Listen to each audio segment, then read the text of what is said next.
One family, one people, one planet, one love. One family, one people, one planet, one love. One family.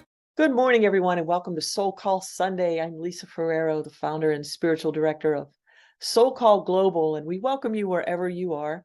Where I am this morning, I am visiting our wonderful friend and contributor of SoulCall, Natalia Zuckerman, in upstate New York. So, coming to you from upstate, and so happy to be joining so many souls. We know there's no distance between hearts and minds.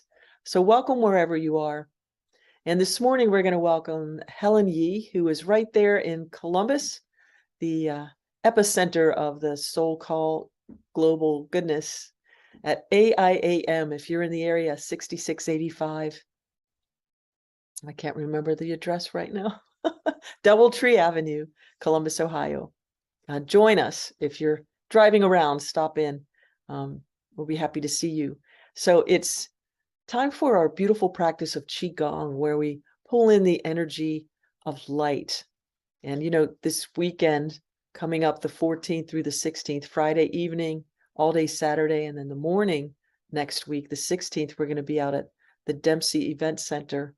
But we're going to be with the Circle of Love Gathering. And the theme for the Circle of Love Gathering is the alchemy of light, that transformational spark that helps to create and co-create with the essence of who we are, and inspiring the divine remembrance of infinite love, the pure life force of the planet. So we're going to pause here for a second and invite Helen Yee to come in and offer an experience of Qigong.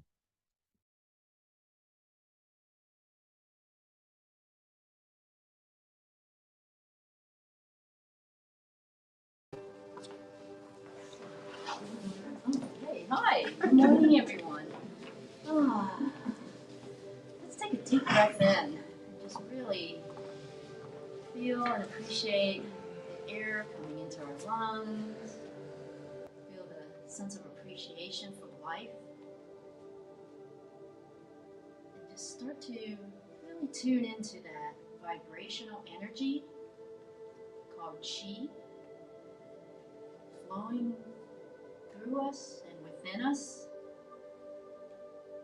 and through the meridian channels and the vessels, nourishing our cells and our energy body systems. From here, go ahead and bend your wrist slightly so that your lao guns are open to the yin energy of earth. Feel it absorbing that energy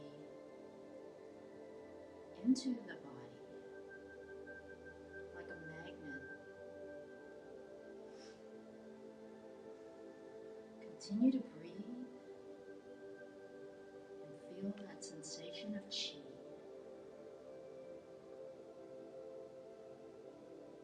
Relaxing the wrists. And now turning your palms skyward, float the arms up, gathering all that life force energy within the universe, connecting to the sky energy of Yang, swirling it and directing it down into the Bai Wei, which is the opening of the central meridian channel of the body. And now with your mind's focus, attention, and awareness, guide it down in through the meridian channel pathway. Feel it coming into the body, absorbing into the cells, into the blood,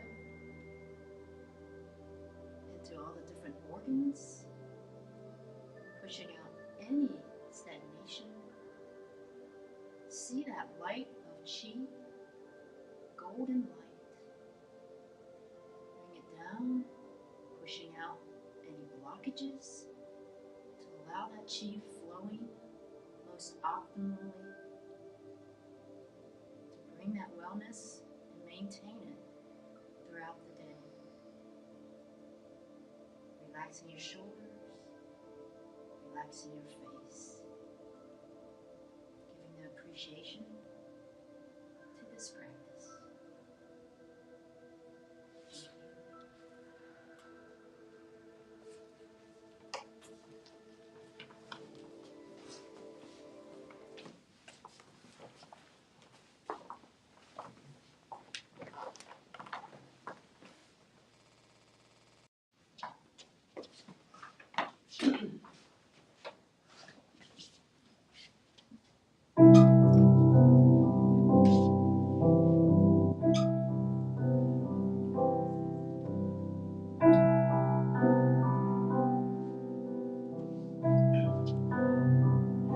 Be still and know that I am God. Be still and know that I am. Be still and know that I am God. Be still and know.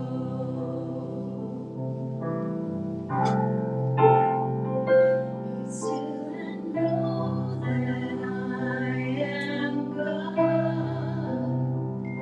Be still and know that I am. Be still and know that I am God. Be still and know.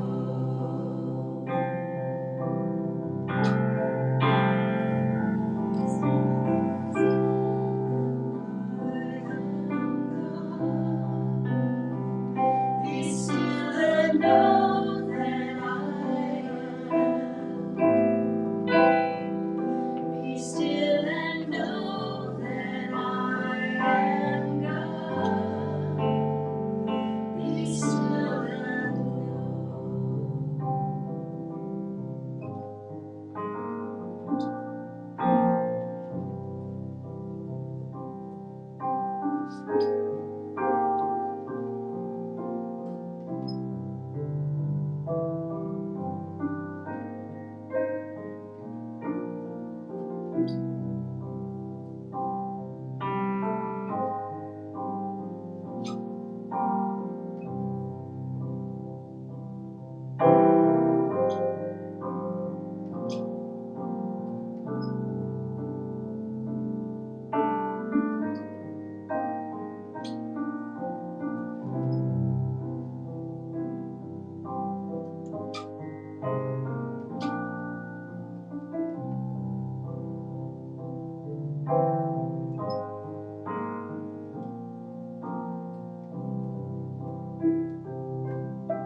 Be still and know that I am God. Be still and know that I am. Be still and know that I am God. Be still and know.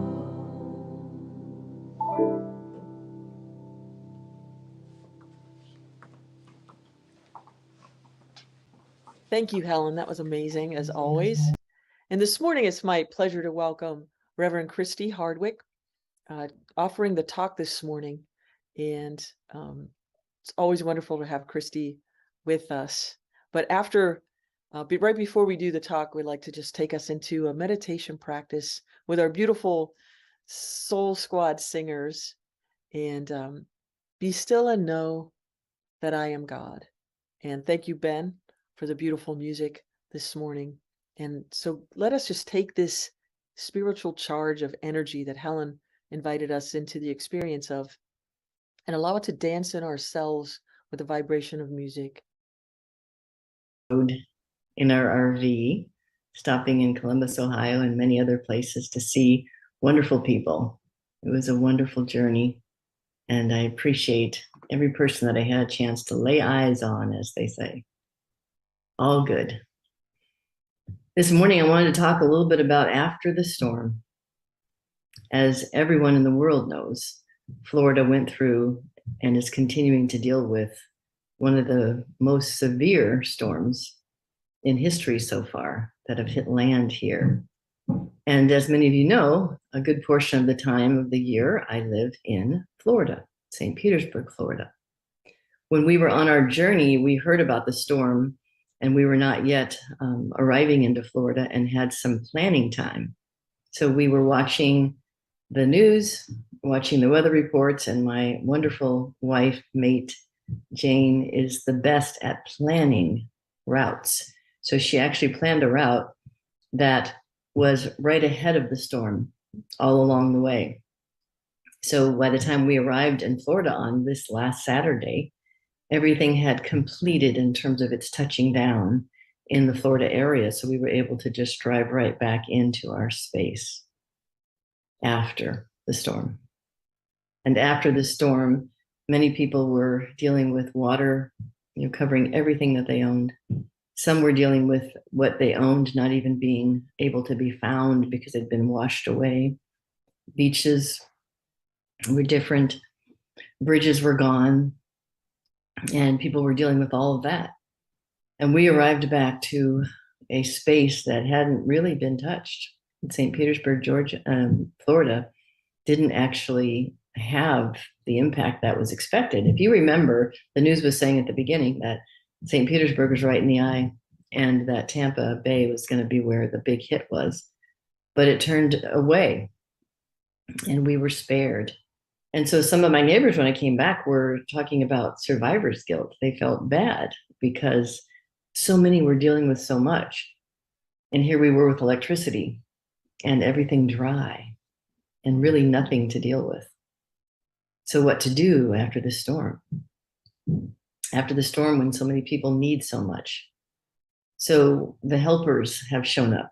There were trucks and amazing people who came, who knew how to do many different things, whether it was about reconnecting electricity or clearing out debris so that it was possible to get water flowing again, to help people to find shelter, to bring food. The World Food Kitchen was here in Florida. So all the helpers came out and we became part of the helpers in terms of either writing checks or getting food or helping with some effort with our nearby neighbors who dealt with so much more. But as I thought about this concept of after the storm, there were so many elements to water, and this was all about the water. Where was the water going to go? What was it going to do? Water can be something so beautiful and calming and peaceful, but can also be very destructive. I think about some of the stories I heard as a child from the Bible.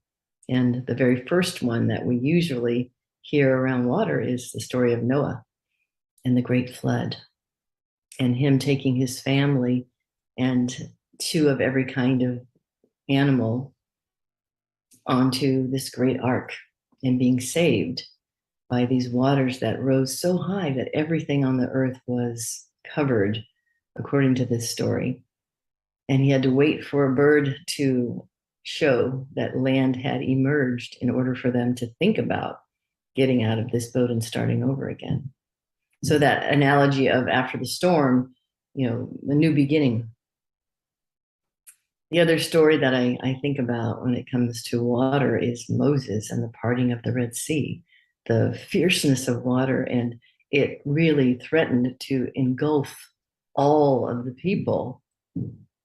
And the water was parted so they could actually move through the space. And we know that water, again, with its power, can just take up everything in its wake and move it. So in Moses, the water was parted and spared. With Noah, the water receded and there was a new beginning.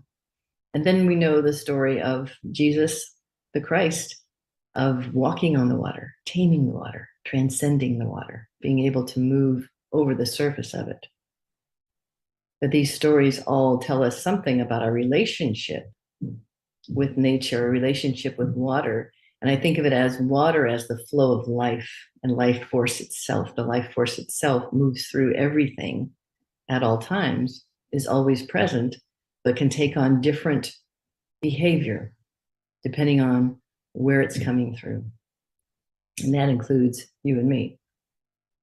As I think about this after the storm idea, I also think about how water is most of the earth.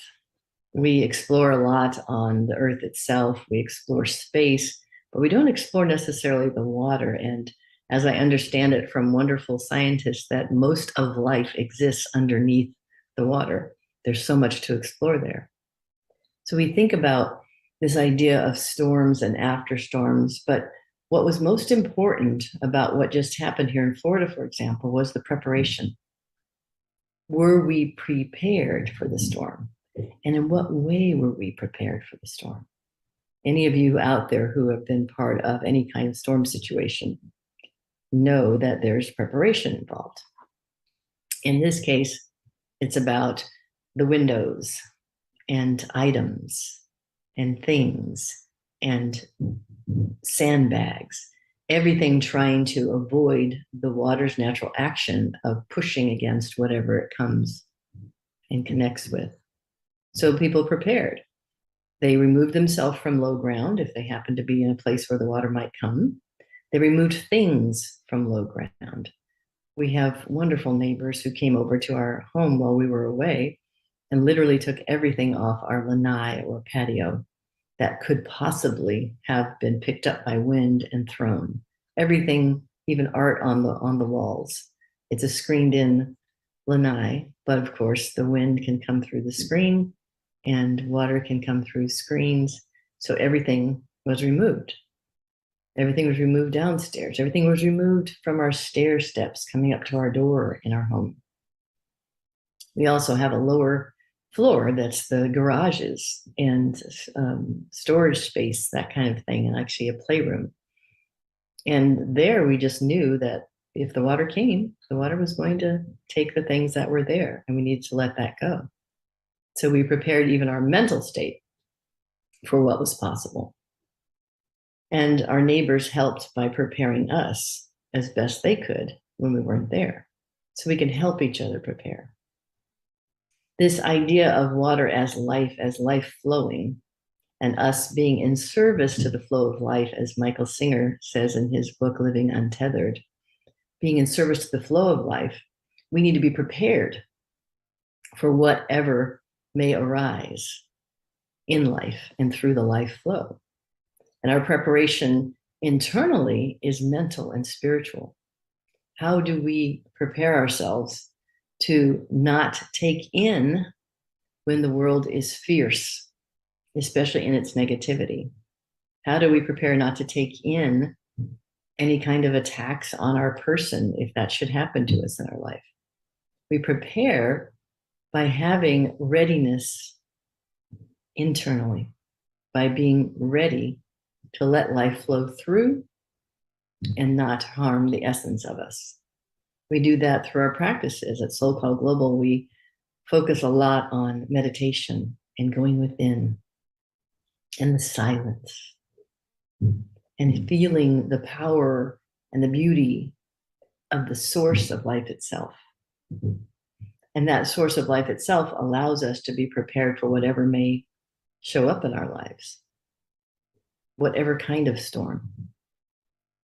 We have storms of grief and loss, and we feel them, and we notice, and we let ourselves move through the circumstances and let those circumstances move through us. But because we are prepared with an open heart and with a mind that has calmness and peace in it, while we feel all of it, and while it takes a lot of energy from us sometimes to allow it to move through, once it dissipates in that moment, that hour, that day, we are left still whole and complete.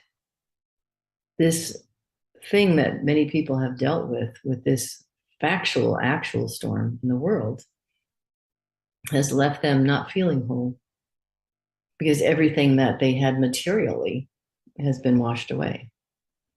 And we recognize that this kind of thing is happening all over the world at any given time. When is there not a storm of some kind? Whether it's a climate disrupted, induced storm, or whether it's a storm of hatred and violence and this lie of separation and believing that we can harm another without harming ourselves and that somehow we'll gain something. Those storms are going on all over, and people are recovering from the storms in any given moment. And sometimes they're lasting a really long time. We know we are still in prayerful consideration of people all over the world and those in Ukraine and other places where violence is constant. In the Middle East, where violence is constant. In the United States, where violence is constant. It is a pattern of weather in the world. And we need to recover each time that we even contemplate it. It's not even it being over. How do we stay resilient when there's storm after storm after storm, in a sense?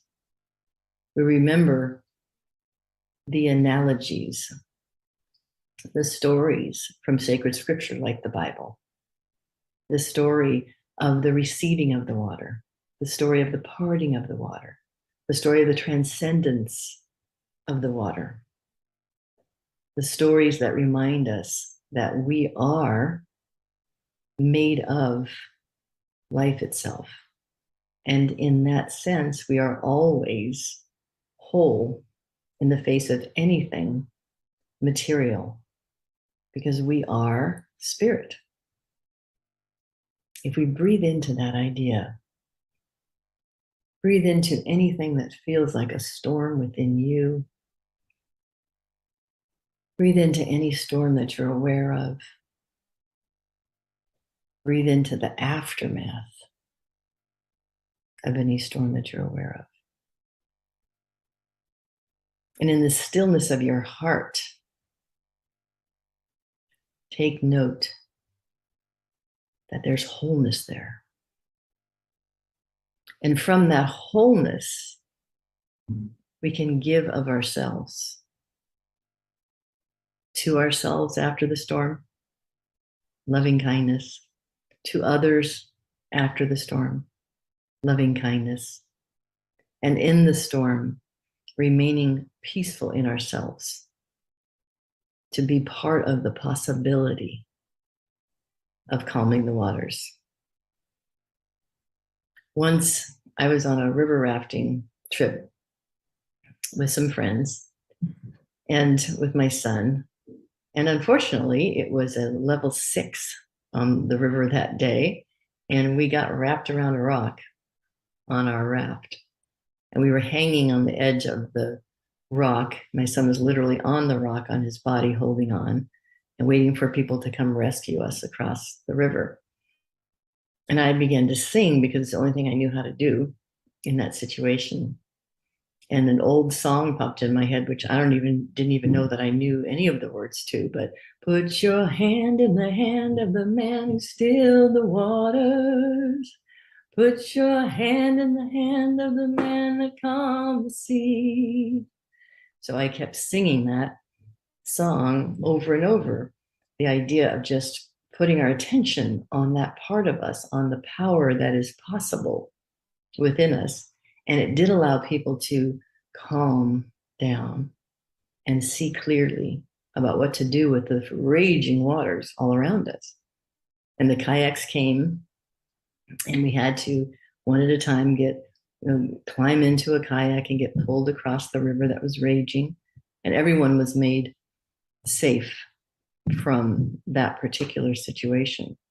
And it was scary at the time, but afterwards, it was a circle, and we appreciated being okay. The food boat was the one that we were on, and it was all tipped over, so there was nothing left but some pancake mix and a couple of things. We had pancakes for dinner and then consoled each other after the storm. The storms of life are always going to operate, whether they're physical storms in the weather or storms within ourselves because of what we're moving through. But there's always a part of us that is not touched by it, that remains on higher ground after the storm. And we can always be the helpers that bring the kindness, because we know that our wholeness is ever present and never disrupted.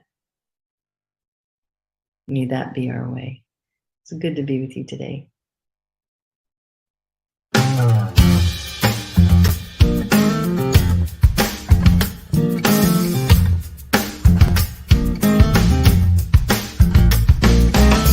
Tell me what you're gonna do for me. I will be KILD. Tell me what you're gonna do for me. I'll show you kindness. Tell you what I'm gonna do for you. I will be KIND too. Tell you what I'm gonna do for you. I'll show you kindness. Some say that the world is divided into weak and strong. There's good and bad and right and wrong. Don't trust the ones who sit on fences. They're either with us or against us. Well, I'm a child of many worlds, and if I had to choose just one, I'd say my home is a planet circling round the sun. It's like a ship and we're on it for a ride. At the end of the night, we're all on the same side. Maybe different in the ways we think, but if we don't hang together, the ship is gonna sink. So I believe in kindness. I believe in simple things. I believe in the preciousness of all beings. I believe in tomorrow, despite the troubles we face, because I believe in the human race. Whoa, whoa, hey. Kindness.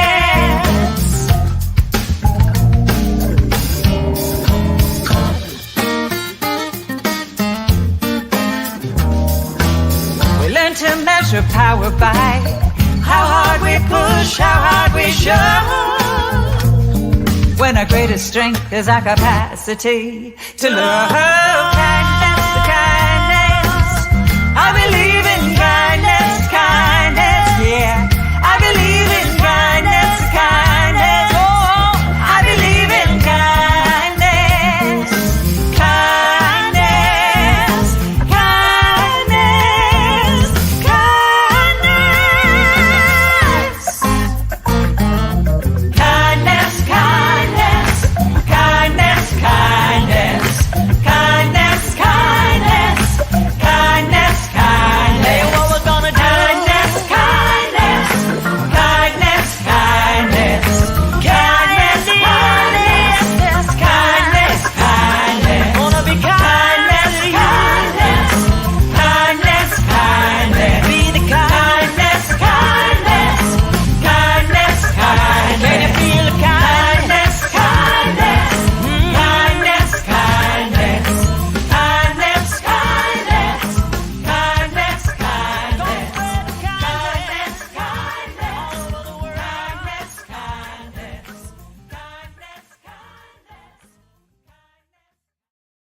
Well, thank you so much for that wonderful talk, Reverend Christy.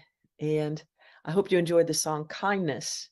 It is a spiritual practice and one of the divine qualities of the soul.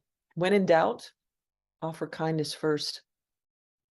And so I thank you once again for joining us wherever you are. Once again, the reminder this weekend, you can still register, and we have day passes available Friday, Saturday, Sunday morning for the Circle of Love gathering right here in Columbus, Ohio. Reverend David Leonard, Natalia Zuckerman, Jack Fowler, Jesse Powers, Helen Yee, and we've got the mandala.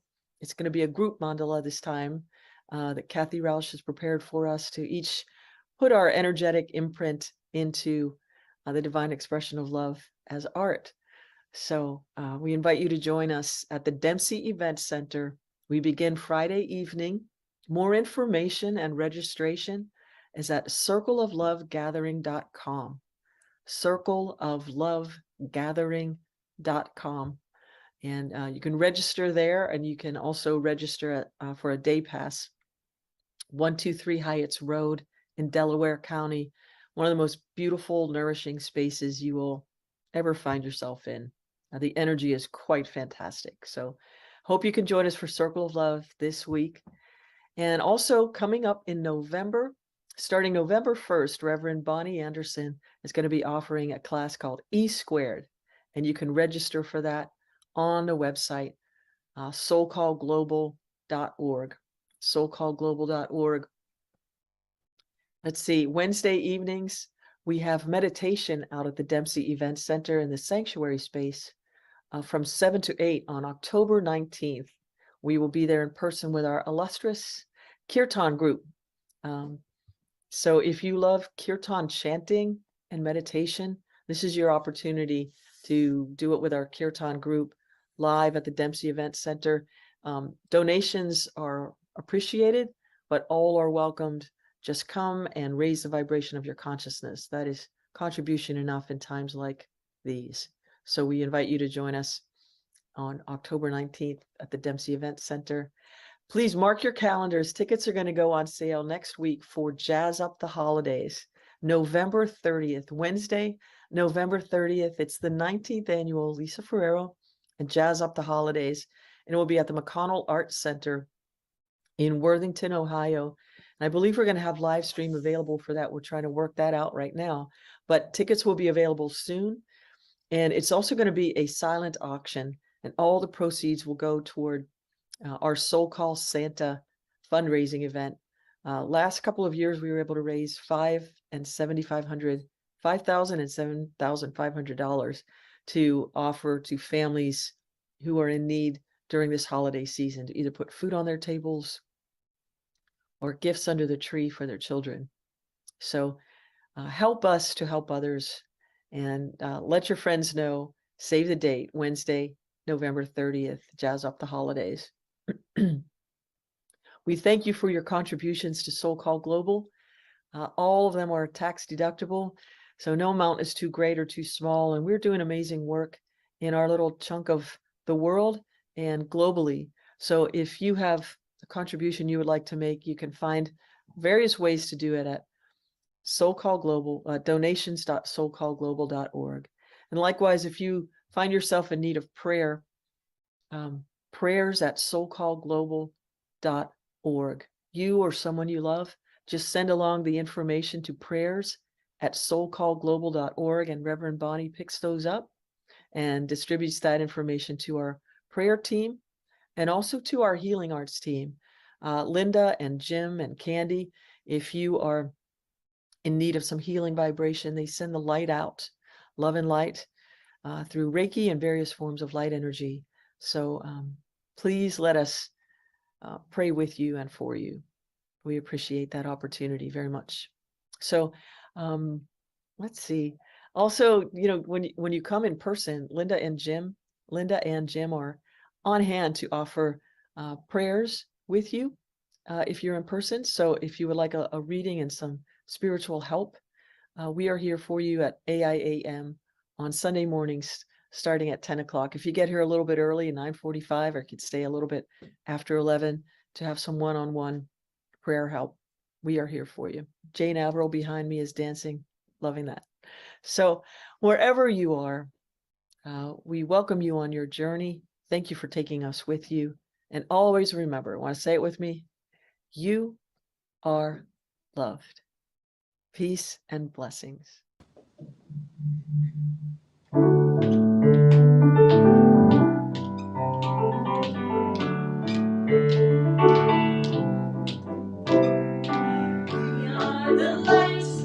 We are the light. We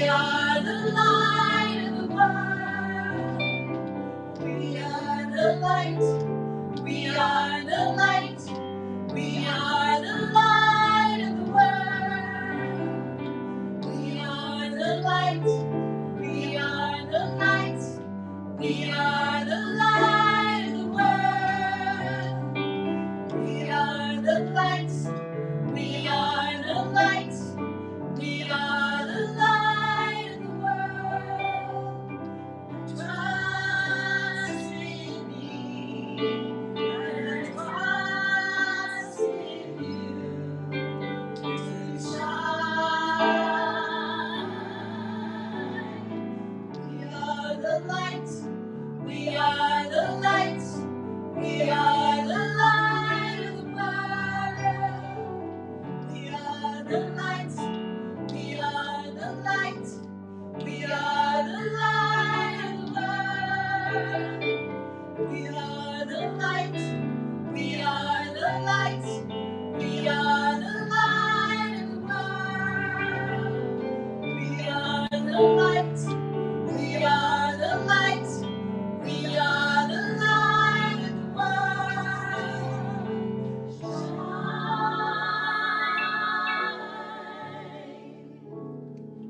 only one piece.